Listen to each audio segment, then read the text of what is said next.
এটা হচ্ছে ঐতিহ্যবাহী কাছুরি মেথি, যেটা ভারত থেকে এসছে। এইবার যাবে হচ্ছে মিট মশলা, যেটা একদম এভারেস্ট কোম্পানির আছে, একদম নিজেদের হাত, একদম এভারেস্ট কোম্পানি, ইন্টারন্যাশনাল খিলাড়ি। এটা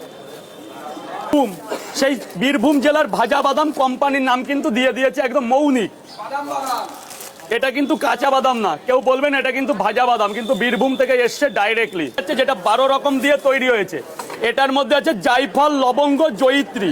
এটার মধ্যে আছে ওই গোলমরিচ। এটার মধ্যে আছে গরম মশলা। এটা আমার ভাই, একজন কন্টেন্ট ক্রিয়েটার, কেউ সেক্রেটারি কেউই বলবে না।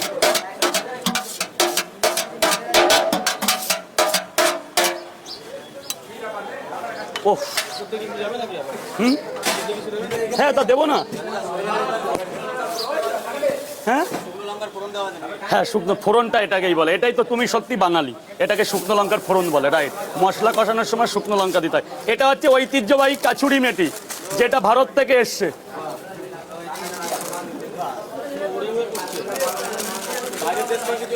ভারত থেকে স্যার। এটা হচ্ছে কাছুরি মেথি বলে।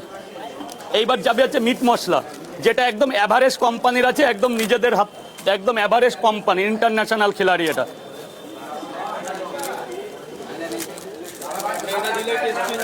টেস্ট যা হওয়ার বাড়ি থেকে হয়ে গেছে, টেস্ট যা হওয়ার বাড়ি থেকে হয়ে গেছে। এটাকে সাজানো হচ্ছে, টেস্ট যা করেছে মা বোনেরা করে দিয়েছে। এটাকে তরকারির গ্রেভিটাকে বানানো হচ্ছে, মেকআপ করা হচ্ছে, রাইট দা অপশন। যা করার হয়ে গেছে, যা হওয়ার টেস্ট ফেস্ট বাড়ি থেকে হয়েই গেছে। ছাদে ছাদে ছাদে খেলছে, ওর এখন খেলার বয়স না। এটা গেল মিট মশলা, এভারেস্ট কোম্পানির মিট মশলা গেল।